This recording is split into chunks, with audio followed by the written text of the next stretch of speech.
bien sur Rascas TV. Et pourtant, on va évoquer le HTV qui, il y a une semaine tout pile, a gagné le match qui a permis au club de monter en Pro B.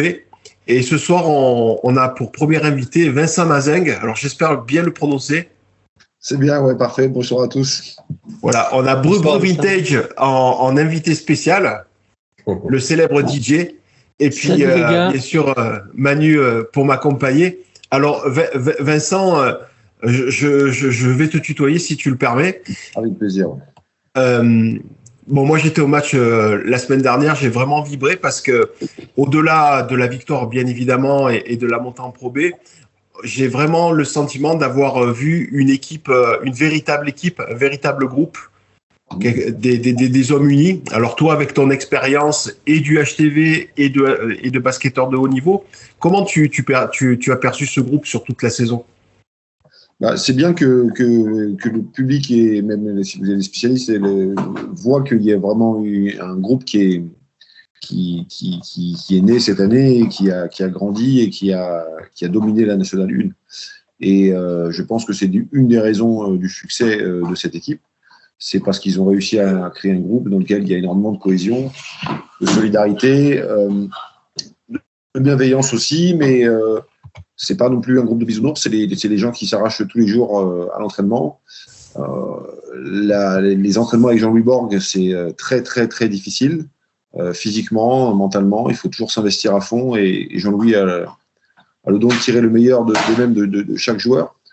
Donc ça demande aussi de souffrir ensemble, ça crée forcément des liens et je dirais même plus de souffrir ensemble quand ensuite on est récompensé ensemble par des victoires, par des progressions, par une place de leader et puis à la fin par un titre de champion de France. Ça donne encore plus envie de retrouver ces valeurs-là et c'est des valeurs qu'on retrouve dans tous les groupes, en tout cas beaucoup de groupes gagnants à travers les différents sports, que ce soit au basket, au foot, au rugby. C'est ce qu'essaient de recréer aussi les différentes équipes de France nationales. Aussi bien, c'est un des principes qui est très cher à Didier Deschamps, notamment même Galtier a bâti beaucoup de son groupe sur la cohésion, sur l'entente, la complémentarité, la solidarité, toutes ces valeurs qui parfois sont un petit peu oubliées au détriment d'un certain individualisme qui forcément, à l'image de nos sociétés, rejaillit dans le sport. Mais ces groupes qui sont soudés et qui font plaisir à voir, à se battre ensemble, c'est sûr que des fois ça ramène des titres et puis ça ramène des gens et ça ramène beaucoup d'affection autour de ces gamins-là. Justement, toi qui as vécu quand même cette aventure humaine en interne avec le groupe au sein du club, est-ce que au soir de la présentation du président, tu te doutais que ce groupe pouvait réussir cet exploit que de monter en Pro B? Absolument pas. Pour être vraiment très honnête, c'était pas du tout quelque chose qui était attendu, ni même espéré, ni même rêvé. Ce qui était attendu, espéré et rêvé, c'était un maintien, un bon maintien, c'est-à-dire un maintien en gagnant des matchs et en voyant un groupe progresser, en ayant des belles victoires.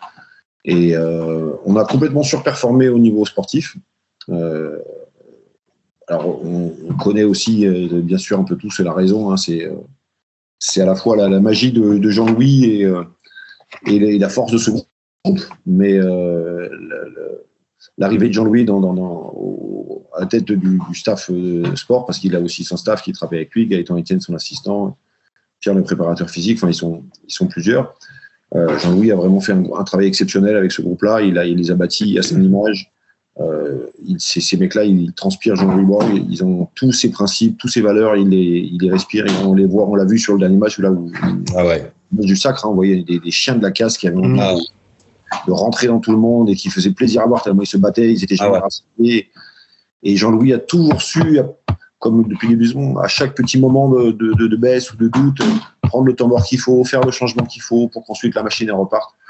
Et ce qu'il arrivait à faire avec ce groupe, franchement, c'est salué par tous les amateurs de basket, hein, mais même au-delà du sport, ça fait vraiment plaisir de voir qu'un coach qui a ces valeurs-là arrive à les transmettre à un groupe pour aller vers la victoire, tout en gardant des valeurs humaines très, très, très, très fortes. Bruy, toi, Vincent, tu as un peu suivi Bah, tu as vu quelques matchs cette saison. Par contre, toi, Manu, c'était ton premier match de la saison mardi dernier. Manu, ton ressenti par rapport à ce que tu as vu? Ouais, bon, moi je suis un amateur. Bon, j'aime beaucoup le basket, le HTV bien sûr. Je l'ai pas vu toujours très régulièrement, mais en Pro B, en Pro A, voilà, j'y vais un peu, quand je peux, quand j'ai le temps, etc. Et sinon, je suis un amateur de ce que je disais sur le forum. Je suis un amateur de la NBA et le côté clinquant, évidemment porté sur l'attaque, le côté spectaculaire, etc. Et c'est ce que je disais quand j'ai vu ce match-là.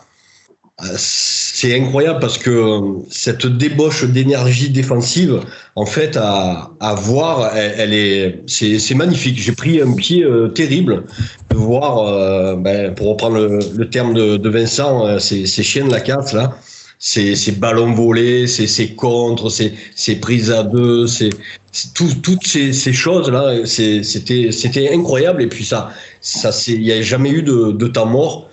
Pendant 40 minutes, évidemment, des remplaçants qui sont au diapason de tout ça.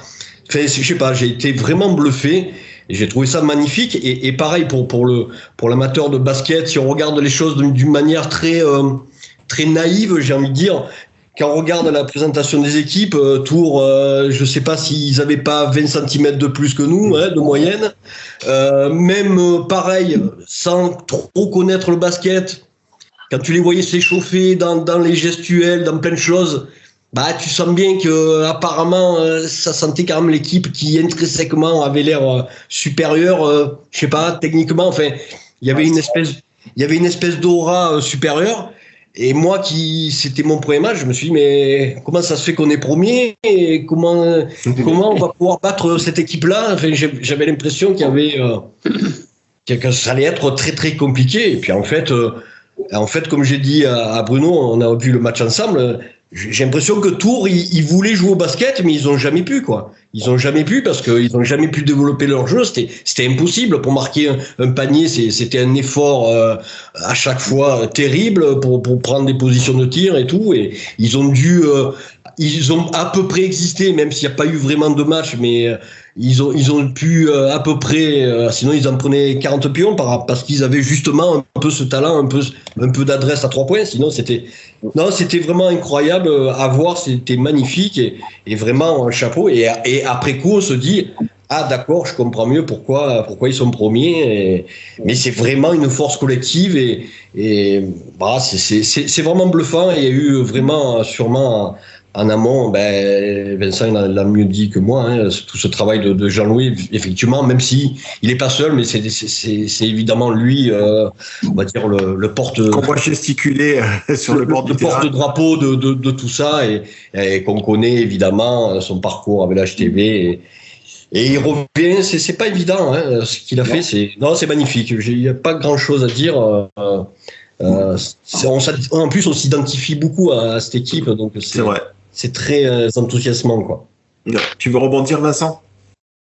Non, mais je partage tout à fait cette opinion et ça fait plaisir que ce soit partagé et qu'il y ait toutes ces choses qui transpirent de cette équipe qui soient vues par les gens. C'est ces valeurs-là qu'on aime transmettre au basket, qu'on arrive à communiquer des émotions et de dire quand une équipe a des fonds forts, et le public il est avec nous, il crie ensemble quand on récupère la balle.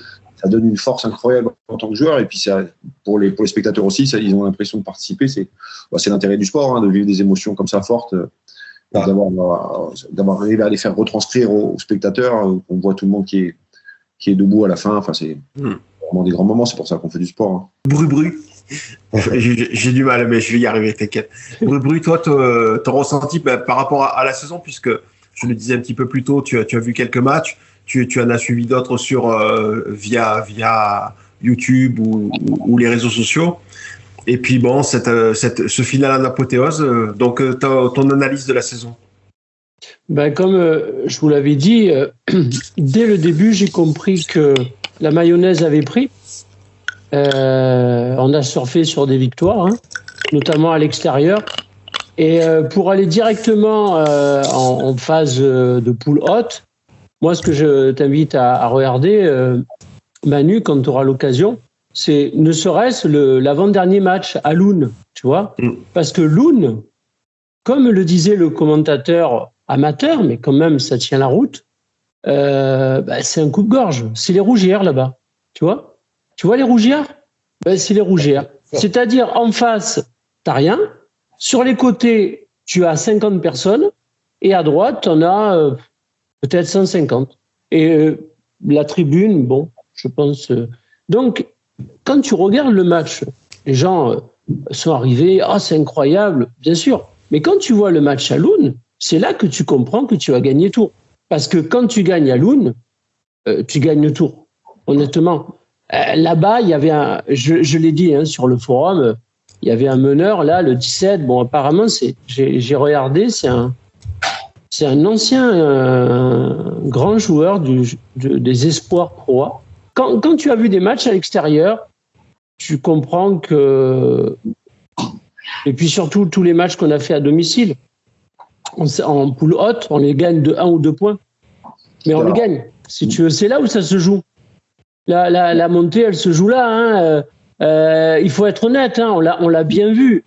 C'est Jean-Louis dans ses temps morts, comme disait Vincent. Les 3-4 matchs, on passe de -5 à +1, +2. On se dit comment c'est possible, mais c'est uniquement de la stratégie et que les joueurs ont donné 150%. Pas 100%, parce que 100%, tu pouvais pas gagner. Et notamment à Quimper, quand tu vois qu'est-ce qu'ils ont pris Caen, qui est largement supérieur. Ils ont 13 professionnels, Caen. 13 professionnels. Ils jouent devant 98% de remplissage. Là, ils ont vendu les places en 6 heures. C'est le record absolu. Sold out, c'est ce soir, je crois, contre le Havre. Donc voilà, ce qu'on a fait, c'est... je pense qu'il n'y a pas d'équivalent. Je me permets de rebondir sur quelque chose que je viens d'entendre de la bouche de Brubru. Vincent, pour toi, hormis le fait que le Palais des Sports puisse contenir beaucoup plus de monde que l'Espace 3000 ou les Rougières, pour l'ambiance, l'atmosphère, la proximité avec le public, je ne sais pas. Toi, tu préfères quel terrain? Rougières, Espace 3000 ou Palais des Sports? Disons que les Rougières, c'est bien pour la NM2, la NM3, la NM2. L'espace 3000, c'est bien pour la N1 et la Pro V. Et le Palais des Sports, ça serait pour la Pro A. Mais moi, j'ai toujours préféré jouer à l'espace 3000. Depuis gamin, je joue là-bas. Cette salle, elle a une histoire, une âme, une culture. Ouais. On s'y sent bien. Le public est proche du terrain. Ça peut devenir un vrai chaudron aussi. Ouais. Dimensionné à des moyennes de spectateurs que l'on peut atteindre et la remplir. Le Palais des Sports, c'est un super outil de travail. C'est une très belle salle. Mais c'est difficile à remplir, même en Pro B, ça va pas être simple de remplir 5000 personnes au Palais des Sports. Yeah. Et le public est assez loin du terrain, on a moins cet effet chaudron. Donc c'est une très belle structure, mais je crois que l'âme du HTV se trouve à l'espace 3000 yeah. et que le vrai chaudron, ça sera là-bas. Vas-y, Brubru. À l'instar de ce que dit Vincent, moi j'ai juste une petite anecdote sur le président Fra, que tu connais, Vincent. À l'époque où on allait jouer la semaine des As, nous les supporters des fanatiques, on a été invités par les supporters de Nancy à la semaine des As pour voir comment ça se passait, et le HTV, les dirigeants avaient été invités. Je me retrouve au café, donc je suis arrivé hyper tôt, tu vois, et qui je vois? Le président Fra, donc. Et il me dit tu sais, chaque année en tout cas, nous, à Nancy, on regarde contre qui on va jouer, mais surtout, au HTV, on regarde si ça va être à l'espace 3000 ou si ça va être au Palais des Sports. Parce que c'est pas du tout pareil. Au Palais des Sports, tu vois, c'est tranquille, il y a une zone de sécurité. À l'espace 3000, on est à 2 mètres des gens et voilà, presque, tu vois. Voilà. C'était la différence. Et cette différence... je suis désolé, dans l'histoire du club, surtout en Pro A, comme il disait Vincent, il y a des matchs, quand tu joues le mardi en hiver, tu as du mal à faire 2500 payants, donc vaut mieux faire 2000 à l'espace 3000. Vincent, j'avais une question un peu hors contexte, mais je me demandais pourquoi ce surnom de Bang Bang. Est-ce que c'est parce que tu es un fan de Cher, de Sheila ou de Nancy Sinatra par rapport à la chanson? Okay. Voilà, ça vient d'où? Alors écoute, ça c'est un surnom qui m'est venu très rapidement par mon premier coach à Levallois qui s'appelait Ron Stewart. Et en fait, il a très vite vu que je faisais bang d'un côté, bang de l'autre. Il m'a appelé bang bang comme ça. D'accord. J'avais 20 ans à l'époque, hein, donc ça m'a resté toute ma carrière. Bon, ça fait un peu, il y a un petit côté mystérieux là-dessous aussi, donc il fait rire plein de gens. Donc c'est pour ça que ça se transmet. Mais bon, c'est vrai que ça m'amuse et puis. C'est bang bang, mais c'est jamais méchant. Voilà, c'est pas... Non, mais... Oui, de toute façon, on sait très bien que le basket, comme d'autres sports, mais en tout cas, puisqu'on évoque le basket, c'est aussi un sport de contact. Donc à partir de là, voilà. Et c'est vrai que moi, particulièrement, j'aimais bien quand même le contact et que j'en ai fait une petite. Et voilà, bon, ça me plaisait bien. Voilà. Pour évoquer un petit peu le présent. On va parler du futur après aussi. Oui, mais juste pour évoquer le présent ou le très court passé, qu'est-ce qui a changé au HTV depuis l'arrivée de Mathieu Périmont à la présidence? Eh ben, Mathieu Périmont, il a changé beaucoup de choses et son arrivée, après une année très très difficile, a apporté aussi un nouvel espoir, une nouvelle équipe, des ambitions, une restructuration du club, un accompagnement des nouveaux partenaires que Mathieu a amenés. Donc, aussi séduit par ce projet, Jean-Louis a adhéré aussi à devenir le coach. Donc, je pense que le renouveau du HTV doit aussi beaucoup à Mathieu Périmont, qui reste très discret et qui est derrière tout ça, mais qui gère de main de maître la présidence du HTV et qui fait passer le HTV dans une autre dimension. Niveau sportif, Jean-Louis est incroyable. Et niveau dirigeant, je pense que Mathieu, pour sa première année en tant que président, je pense qu'on ne peut pas se demander grand-chose de mieux de finir sur un palais des sports à 5000 personnes au plein avec une fête de champion de France. Enfin, voilà, il a tout bon. Et je suis très très content que le HTV puisse bénéficier de quelqu'un comme ça à sa tête. Je voudrais évacuer de suite. Un sujet sensible. J'ai vu un commentaire. Bon, apparemment, il avait l'air de connaître un peu, je sais pas, et qui disait ouais, mais non, le HTV va pas pouvoir monter parce qu'ils ont pas monté le dossier en temps et en heure et ça va être retoqué. C'est comme ça. Archi faux. Alors, ça m'a beaucoup inquiété. Fake news. Et je voulais savoir, voilà, directement. Y a pas c'est une fausse information. Le HTV a déposé son dossier de candidature dès janvier. On était déjà en tête de la poule. On était leader de la poule. On a forcément évoqué cette possibilité qui n'était pas forcément programmée ni objectivée, mais qui avait une possibilité d'arriver. Et on sait bien à quel point c'est difficile de monter dans une division. Donc la position du club, ça a été de dire si jamais on doit être dans une position là, il faut qu'on se prépare, il faut qu'on puisse le cas échéant, être prêt et proposer un dossier. Donc, tout a été fait avec la CCG, le CCG, et tout. Très bien, mais alors, justement, pour comprendre, ce dossier-là doit être rempli à partir de quand, juste pour qu'on sache, qu'on comprenne? Alors, en fait, il y a un pré-dossier d'inscription pour les éventuels candidats à monter en Betclic Elite, parce que là, on change de division, on quitte le championnat amateur, on rentre dans un championnat professionnel qui est la LNB, c'est pas les mêmes règles, c'est pas les mêmes conditions non plus, même si ils travaillent de concert. Sure.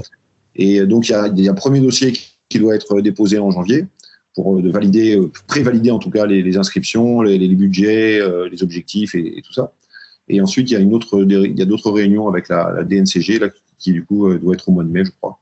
D'accord. Donc, aussi une idée du budget de l'année précédente, le nombre de partenaires, la structure financière, la juridique et compagnie. Mais on a la chance en France d'être très très bien surveillé. En N1, c'était la CCG, en Pro B, ça va être la DNCG, mais c'est des organismes de gestion qui sont très rigoureux et qui nous ont accompagnés de manière drastique. Nous, on a eu quand moi j'ai repris la présidence il y a 1 an et demi, on avait des gros problèmes financiers. On a réussi à redresser la barre en étant accompagné par la fédération, disons conseillé et puis aussi bien très surveillé et accompagné. Donc, Quentin est là. Ça y est, je suis arrivé. C'est une belle invité surprise, Quentin Losser. Vous allez bien? Ça va, merci. Écoute, pas mal, hein? Pas mal. Je me permets de te tutoyer, Quentin. On a démarré sans toi. Il n'y a pas de problème, de toute façon, j'étais un peu long, ouais. Non, ça va. On savait que tu t'entraînais, oui, parce qu'il faut savoir que le HTV, bien que sa saison sportive soit terminée par rapport au championnat, mais en tout cas, vous continuez de vous entraîner. Ouais, toujours. Bah, c'est pour garder un peu la forme, parce que sinon, du 16 avril au 1er août, après, tu vois, dans le sud et tout, on est plus côté barbecue que côté aller courir. Hein, D'ailleurs, ça va s'achever quand? Jusqu'à la fin de ces playoffs, là, peut-être, non? Je sais pas. Franchement, je sais pas trop. Après, c'est tranquille, hein, c'est début de semaine. Après, on a le week-end, voire des vendredis off, tu vois. C'est histoire de dire qu'on s'entraîne pour regarder les jambes et travailler 2-3 trucs, que ce soit individuel ou même sur du jeu, tu vois, courir. Faire revenir même faire revenir 2-3 blessés aussi, tu vois, un peu tranquillement. Enfin, en gros, c'est un peu ça, quoi. Évacuer un peu l'alcool, quoi, aussi. Ouais, aussi, ouais. Pour certains aussi, ouais. Tu peux pas t'arrêter complètement. Non, impossible. Ouais. Juste quelques chiffres concernant Quentin, puisque tu nous rejoins. Cette saison, tu as marqué 408 points, 262 rebonds en 36 matchs. C'est des stats que j'ai trouvées sur le net. Elles sont bonnes? Je sais pas. Ah, d'accord. Je n'ai pas compté en tout, tu vois. Moi, je vois la moyenne individuelle, mais après, en tout, alors là, tu vois, je peux pas te dire. Peut-être. Ça peut être ça, ouais. Un déçu, je coupe, hein, mais bon, il avait fini meilleur marqueur, hein, si on parle vite fait on reparle vite fait du match de Tours. Bon, il avait été incroyable, hein, Quentin, hein, 25 points, mais des dunks, des ballons volés, quand il file tout seul au panier là, qui reprend. Enfin, c'était énorme. À la Wembanyama un peu presque. Ouais, si tu veux. Si tu veux. Ouais. Ah, c'est gentil. Non, mais c'est complet. C'était chouette. C'est cool.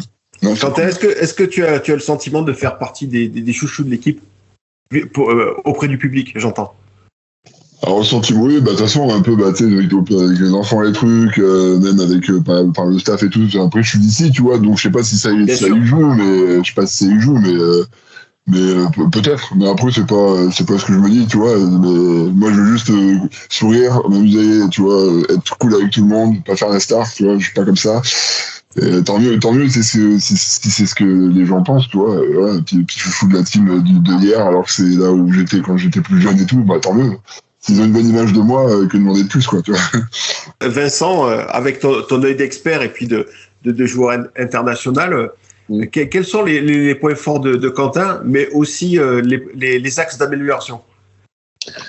Quentin, il a fait une magnifique saison. Il a fait un magnifique match mardi, mais il était à l'image de sa saison. Moi, c'est un joueur que j'adore personnellement parce que il est toujours engagé. Il se bat, il va au combat, il n'a pas peur. Il fait ses petits moves à l'intérieur. Il est là, il se bat au rebond. Il est toujours prêt à aider ses coéquipiers à rendre service. Il est toujours dans un état d'esprit positif. Franchement, c'est un joueur en or d'avoir son équipe. Un tempérament en plus de guerrier qui répond présent à chaque fois que le match chauffe un peu aussi. Il a beaucoup progressé aussi, je pense, sur ses mouvements à l'intérieur, sa finition, son shoot extérieur. Il peut encore progresser sur son physique, son explosivité, sa course, sa vitesse et tout plein de choses. On continue à progresser au basket jusqu'à 39 ans. LeBron James, il nous le montre encore aujourd'hui. Donc, il y a des axes de progression, il y en a partout, mais je pense qu'aujourd'hui, c'est surtout le moment de le célébrer et de lui rendre hommage pour la saison qu'il a fait. Et moi, personnellement, je te tire mon chapeau, Quentin, parce que tu m'as fait kiffer toute la saison. Vraiment. Merci beaucoup, monsieur Vince. C'est cool. C'est vraiment cool, merci. Quentin, est-ce que tu as le sentiment qu'il y a eu un match qui a été un match de bascule ou qui vous a permis de vous dire à partir de maintenant, on peut vraiment croire à une accession en Pro B?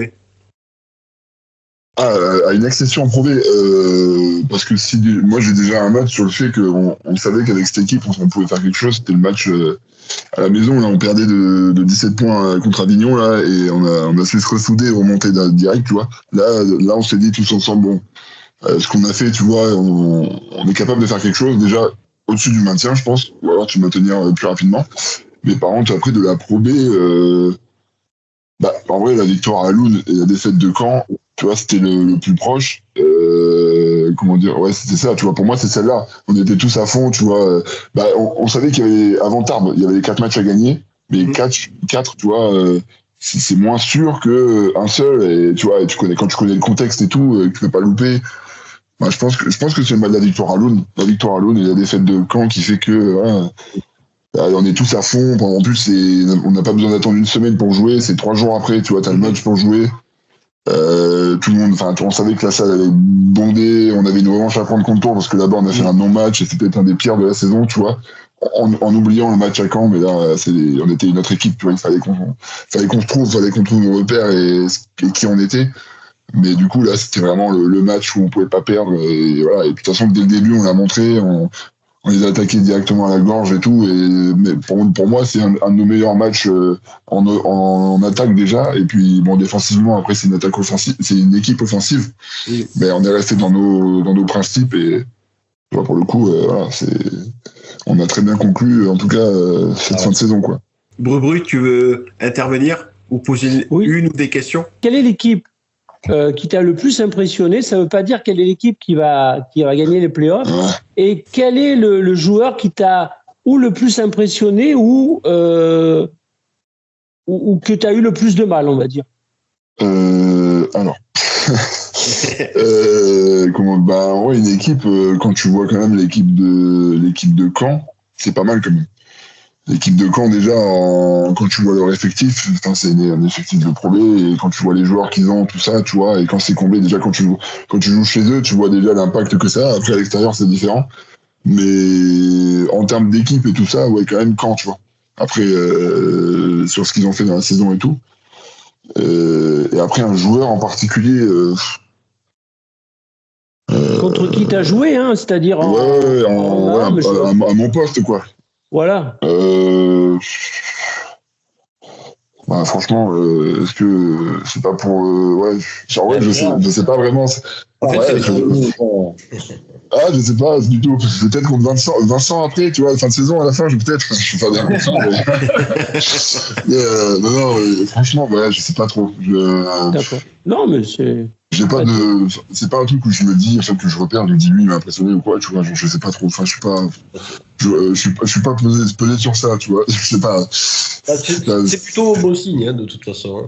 Ouais, non, mais parce qu'il y a des matchs où j'ai galéré, et tout ça, mais après, est-ce que c'est plus contre le joueur que je jouais, ou alors c'est plus moi qui me prenais la tête est-ce que j'étais fatigué, sur un coup de fatigue, ou sur un rythme que j'étais pas, tu vois, c'est plus ça que je me dis, me dire putain, moi j'y arrive pas, tu vois. Bon, si je commence à me dire ça, c'est embêtant quand même. Juste avant que tu arrives, Vincent nous disait que cette équipe du HTV 2023-24 avait surperformé. Est-ce que c'est aussi ton ressenti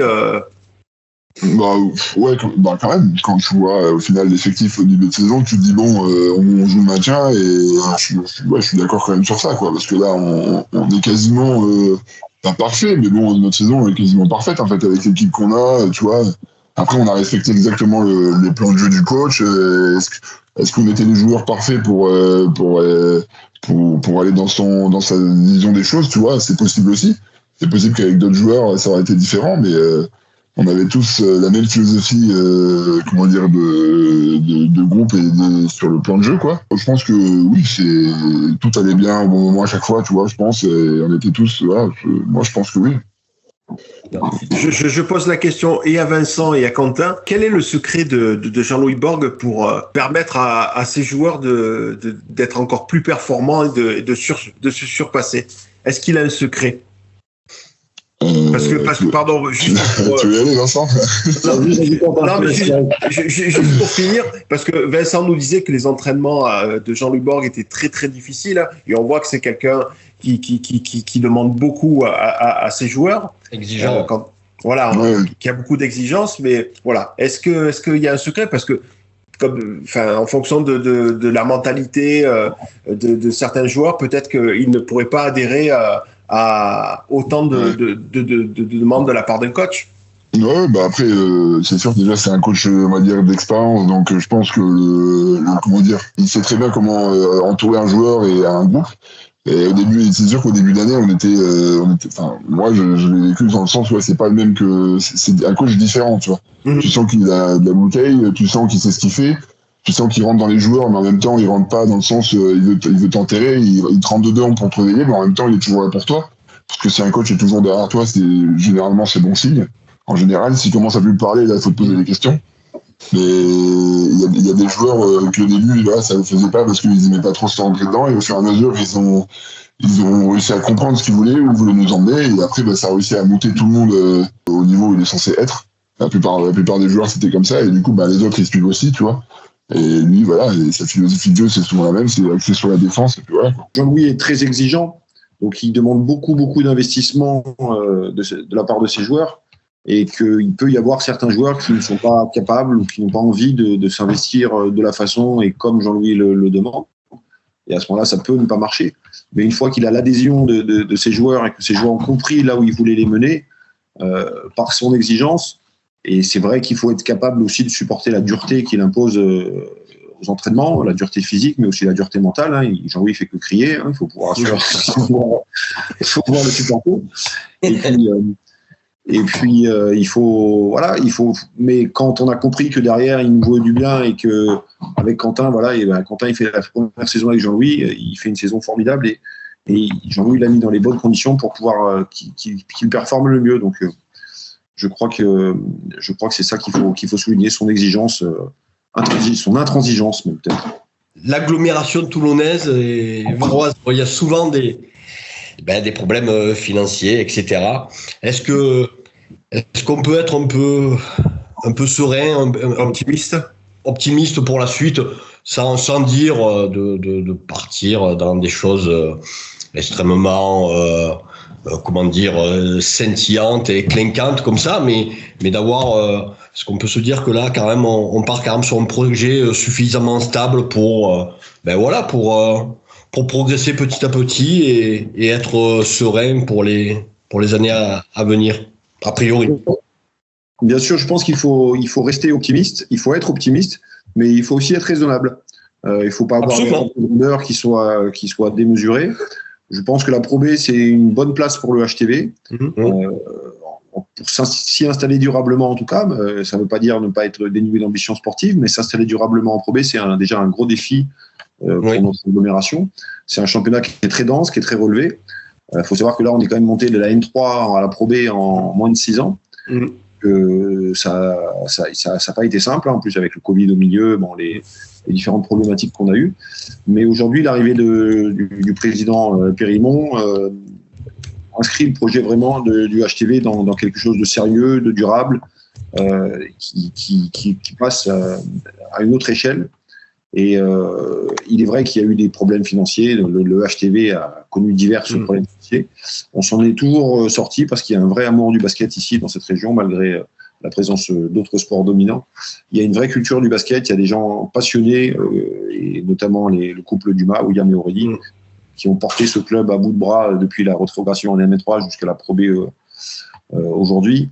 Et c'est cette passion du basket qui fait que ce club n'a pas voulu mourir et continue à grandir et à briller.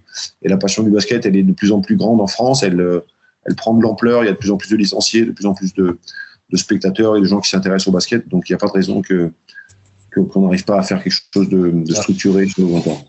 Quentin, j'ai une question pour toi. Est-ce que tu te projettes déjà en Pro B ? Si je peux le faire avec ce club, ça serait vraiment incroyable, pour le coup. Parce que c'est le club que je fais monter, que je participe à avoir fait monter. Et le fait que ça soit mon club où j'ai évolué en espoir et en cadet, surtout quand j'étais jeune et que toute ma famille soit là, pour le coup, ça serait quelque chose de sympa. Ouais. Ça serait vraiment quelque chose de très très cool. Ouais.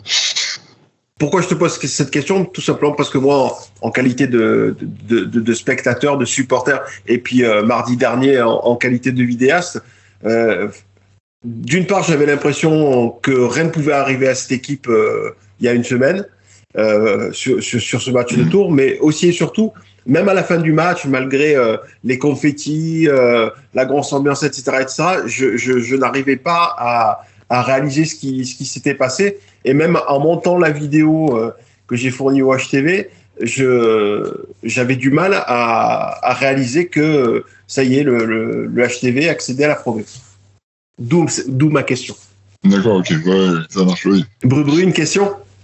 Oui, j'avais, à l'instar de Manu qui parle du futur, moi, Vincent, comme disait Alain Weiss, l'entraîneur entraîne, le président préside et les supporters supportent. Moi, j'ai toujours supporté ce club depuis le CS Toulon, avant la fusion. J'ai toujours compris que les dirigeants étaient des magiciens et j'ai toujours vu le verre à moitié plein. Mais j'ai quand même une question un peu compliquée, je préfère te le dire. C'est moi, je suis un ancien marsupios, un ancien fanatique, un ancien blouchard. Donc j'ai vu exactement les difficultés pour les dirigeants pour remplir le Palais des Sports. William, notamment, le fait superbement bien avec une politique marketing que je tenais à le remercier, c'est-à-dire le même tarif qu'en National 3, 3 €. La question, c'est comment tu vois la structure et l'ambiance liée aux supporters en Pro B, qui est la base pour gagner des matchs, notamment à domicile. Et ben, je pense que c'est un sujet sur lequel effectivement il faut que l'on travaille en relation avec vous pour améliorer les conditions, le nombre et toute l'ambiance dans les palais des sports. Donc bien sûr, il y a, au niveau budgétaire, nous on a un peu fait au plus court dans les années de crise. Mais dans un club qui grandit ensemble, c'est essentiel d'intégrer les supporters et de se réunir avec eux pour savoir quelles sont leurs attentes, leurs besoins et qu'on puisse passer des saisons tous ensemble. Souvent, le HTV a souvent eu un très bon... on dit rooster, c'est ça, le 5 majeur, c'est ça? Ouais. Enfin, voilà, dans l'ensemble, ils ont toujours réussi à monter un bon 5, voire 6-7, voilà. Mais... un des problèmes, je trouve, souvent du HTV, et ben, cette année, c'était encore un peu le cas. On n'a pas vraiment de banc, on va dire, au sens fourni du terme. Est-ce que ça, c'est un truc qu'on pense faire? Parce que voilà, le HTV, moi, ils me font toujours peur pour ça. On voit qu'on a du potentiel pour faire les choses, mais voilà, sans un banc suffisamment déjà élargi quantitativement et qualitativement, évidemment. Il y a deux choses. Il y a déjà la masse salariale qui permet d'engager des fois 8 joueurs, des fois 10 joueurs ou des fois même 6 joueurs plus des stagiaires ou des contrats. Voilà, en Pro B, on peut pas se permettre ça. On a besoin de minimum 8 joueurs pro, je crois. Donc c'est d'abord et historiquement un problématique budgétaire parce que le HTV n'a jamais été parmi les gros budgets de sa division, nulle part, en Pro A, en Pro B ou dans les différentes divisions nationales. Et qu'ensuite ça peut être aussi des politiques sportives qui peuvent faire décider à un coach de dire on va mettre le gros de la masse salariale, on va prendre 5, 6, 7 joueurs majeurs et ensuite prendre des jeunes par exemple pour compléter l'effectif. C'est une question de stratégie. Voilà. Et ça peut fonctionner comme ça. Mais disons que les équipes avec un gros rooster et un gros banc, c'est vraiment plus les équipes qui ont déjà des moyens, des ambitions élevées et surtout les moyens aussi de. Alors après, quand on joue la Coupe d'Europe et tout ça, bien sûr, on a besoin de plus de joueurs parce qu'on a plus de matchs. Mais dans un championnat de Pro B, une base de 8-9 joueurs, ça suffit largement. Puis c'est important aussi, là, en Pro B, on va intégrer quelque chose qu'on avait perdu cette année, c'était un centre de formation. Et qui va être un des projets structurants de la présidence de Mathieu Périmont, parce que c'est comme Quentin, comme Maxime aussi qui est passé par le HTV. On a beaucoup de jeunes joueurs qui passent avec nous, que l'on peut ensuite former pour continuer à rejoindre les rangs de l'équipe première. C'est la base, c'est le but d'un centre de formation. Et c'est toujours chouette quand tu as un gamin qui est du club, qui ensuite qui fait le club et qui finit dans l'équipe professionnelle. C'est toujours une belle histoire. Et c'est justement, Maxime, c'est un des symboles de l'équipe. Bah, bien sûr, oui, Maxime et Quentin aussi qui est du point, ils sont passés par les catégories de jeunes et c'est valorisant, ça y a un sentiment d'identification du public ou des jeunes joueurs en se disant ils ont suivi ce parcours-là dans ce club-là, ils étaient là en cadet, ils continuent, maintenant tu as vu, ils sont en équipe première. Donc ça fait rêver les gamins. Moi je suis passé par là et tous les gamins qui jouent au basket, ils ont envie de finir en équipe première, quel qu'en soit le niveau à la limite. Donc l'équipe première c'est ce qui attire, c'est ce qui donne envie et derrière on doit avoir aussi toutes les structures et la formation ça coûte cher à un club, il faut héberger les gamins, il faut les contrôler les devoirs et tout ça. mais humainement et sur le long terme, ça peut rapporter pas mal à un club. Ouais. Justement, Quentin, par rapport à ça, par rapport au fait que vous étiez deux joueurs phares, on va dire, cette saison à avoir été formés au club, ou en tout cas avoir été dans les catégories jeunes. Est-ce que c'est aussi, comment dire, la possibilité de transmettre des valeurs et un état d'esprit propre au HTV? Juste pour petite parenthèse, on était quand même 3, c'est juste qu'il s'est blessé, mais il y avait quand même Junior qui était aussi encadré avec Junior et Maxime et moi, tu vois, pour le mettre, quoi, on l'oublie pas, ce petit Junior. Il a fait quand même partie du roster quand même important au début, jusqu'à ce qu'il se blesse, donc voilà, petite parenthèse, on la ferme. Et après, ouais, souvent, oui, quand même, le HTV, je sais qu'ils aiment bien quand même faire ramener des joueurs qui montent, ou même de les garder sur ce côté-là. Je pense aussi à Franchini aussi, quand il était, qu'il a fait de la N2, je crois, et de la N1, Vincent, je sais plus. Il a fait Alex Franchini. Ouais, un petit peu, ouais. Un peu aussi, qui était du coup avec moi en cadet aussi, tout ça, tu vois. Je pense que c'est important, c'est une image du club qui est comme ça, pour montrer que c'est un club aussi qui se base sur des piliers forts et un peu familial, tu vois, c'est comme ça, et puis là pour le coup ça a marché cette année, et puis même les années précédentes, parce que bon, quand même en 6 ans d'être remonté autant de fois dans une division au-dessus, c'est quand même pas rien, et de le faire avec des joueurs locaux. Donc non, je pense que oui, c'est une image importante pour le club. Ouais. Et au niveau des valeurs, c'est quoi les valeurs du HTV Ouais, je pense que déjà c'est fortement un peu familial quand même, parce que bon, tout le monde se connaît un peu depuis longtemps, et déjà dans ce côté-là, et comment dire, ça pas se prendre la tête, je pense, et aussi le côté bien humain qui est important. Vincent, tu veux rebondir sur les valeurs du HTV? Non, je crois qu'elle se voit très clairement quand on regarde le match. Abnégation, intensité, engagement, volonté de se battre, de tout donner, cohésion, groupe, partage, humilité, respect. Enfin voilà, tout est bien implanté là dans le cerveau des joueurs, et je crois que ça se voit assez bien. Donc, Avant que Vincent ne nous quitte, est-ce que Manu ou Bru a une question? Non, félicitations, changez rien, et puis bon, on va suivre de près évidemment la saison de l'année prochaine, qui, je pense, Vincent et Quentin vont nous confirmer, bon, ce sera le maintien, l'objectif, je suppose, hein. Il faut beaucoup d'humilité. Sûrement, même s'il est un peu tôt pour fixer des objectifs, mais on aura d'abord un objectif de maintien, parce que le plus dur, il faut d'abord pouvoir rester dans la division supérieure. On sait que c'est compliqué, c'est une division qui est très dense, très homogène. Donc, j'imagine bien, on va pas y aller pour monter en Pro A, je te le dis direct. Même si c'était pas déjà le cas cette année, mais vous l'avez fait. Donc, ouais. Un mot de la fin? Écoutez, merci de m'avoir attendu. Content d'avoir réalisé une saison comme ça. En gros, merci à tout le monde, donc tout ce qui est spectateurs, staff, joueurs, tous les gens qui étaient là pour nous, et est très très heureux d'avoir fait ça pour le club, pour un club qui me tient à cœur pour le coup, dont je pensais pas du tout un jour revenir jouer, hein. Ça n'était pas du tout dans ma tête, tu vois, mais au final c'est beau, et puis voilà. Non, très bien. Et maintenant c'est les vacances, quoi. Ouais.